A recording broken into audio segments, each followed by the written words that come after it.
like I made a folder on my computer just called the Arc, and it's just full of all like the last ditch shit that I'm gonna bring over, and it's transferring it right now. So Is that computer gone? I don't know if it's gone, but if this doesn't work, then it might be. Alright, ready? Yeah, thank you. So, Kamar. Yeah, take it. Good night, dude.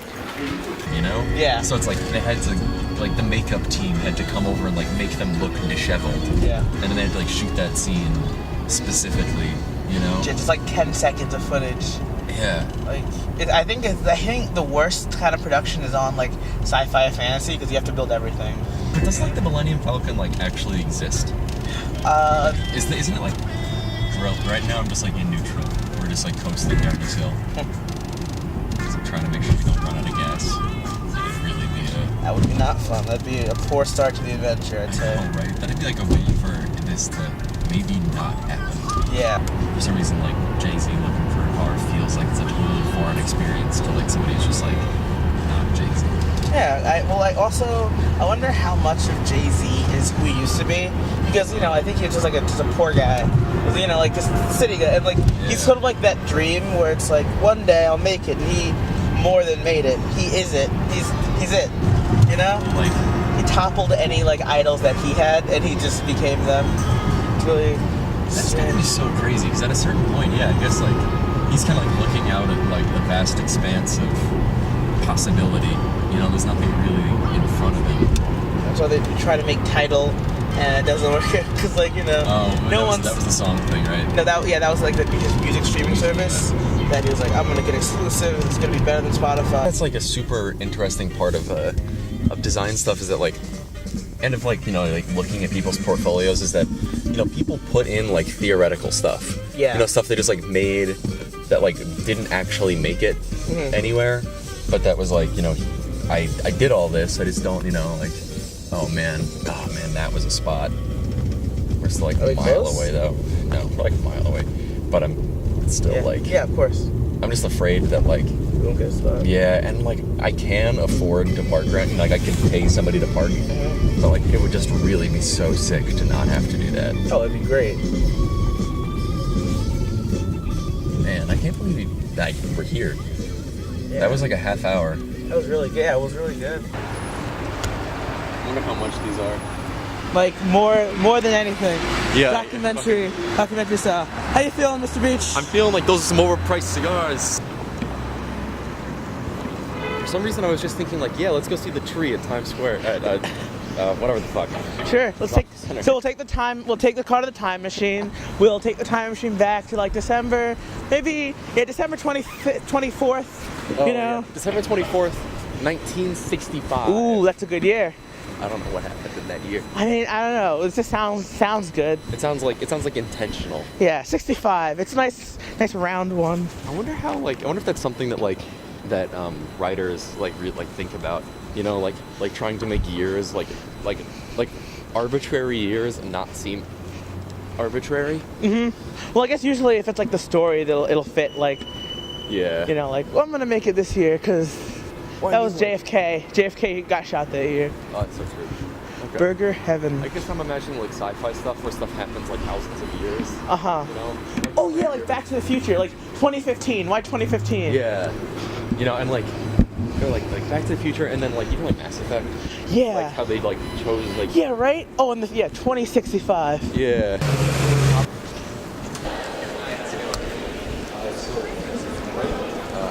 Get to bring in a guest for free, right?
Oh yeah. Wait, see the screen first? Yeah. Oh, so what does his screen look like? Well, there's like there's a method where you just draw onto a screen. Mm-hmm. It's like you use it's just called drawing fluid. You put the drawing fluid on, you emulse the screen, and then they reject each other. Mm-hmm. So like when you wash it out, what you drew with gets knocked out. Oh, so it's not like the thick stuff. Yeah. Okay, so it's okay, that's smart. It'll just react with the screen in a way that when it's wiped away, Yeah. you have. Okay, that's cool. Yeah.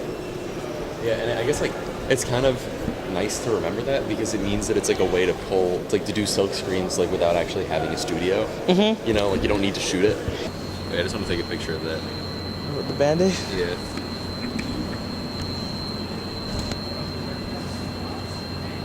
So the car was unlocked. In the middle of Manhattan. And No, in the middle of the Upper East Side. You know, whatever. But like, and good thing there wasn't a guy who's like, man, my day as a criminal. After today, if I can't do something, I'm quitting. Then he just And like he found pop, some. and he's like, jackpot. Boys, we're eating tonight. I got a Subaru, and it's filled with crazy little rocks. Like the way that we just sort of. because like, in a way, design is like a really specific study of everything. Mm-hmm. You know, and that like, you know, I feel like designers like we're not like.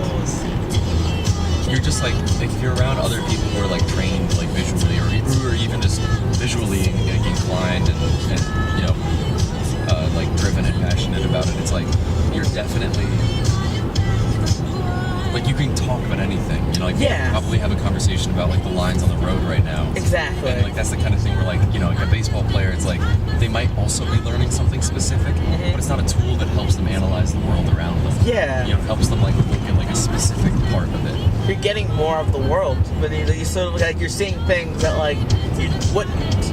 You know, like even like the way like we can't see what architects see. You know, when they go into a building, and like we're sort of like getting different visions. Like they see like, oh, you can sort of maximize light by opening up this space and doing this. You know, and we just see the world in like crazy different ways. And that's kind of nice though. Yeah. Like we get to just kind of like that there are certain things that like I'm no longer just like able to like read the paper. Now I have to like critique the paper. Exactly. You know, like I have to like look at it with like an informed brain. But like I'm so glad that like I'm able to just like walk into a building and just either appreciate it, either like it or not like it. Exactly. You know, and like I don't have to think about it. I just have to like be just in how I feel about it. Yeah. God, it's so dark. I guess it should be. Yeah, it's like midnight and we're in Ossining.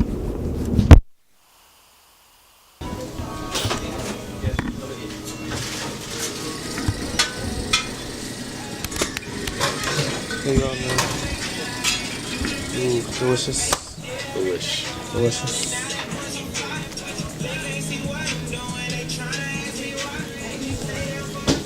I went to this, when I had to go get my car fixed, we went to this, it's like it's a Subaru dealer that, it's like, it looks like it's been, the interior decoration has been untouched since like the 70s. Oh, yes. So it's like wood panel walls and like weird like marbled like carpet.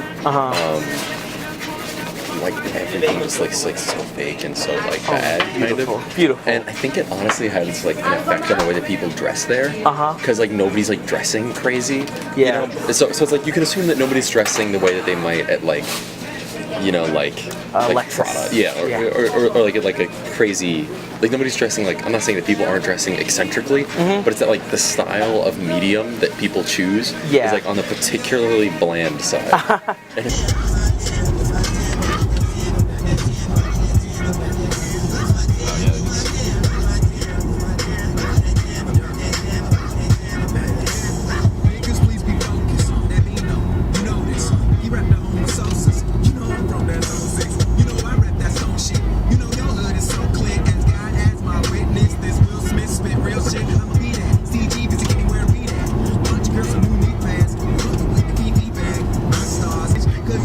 how big is the SD card in that thing? 64 gigs, baby. Holy hell.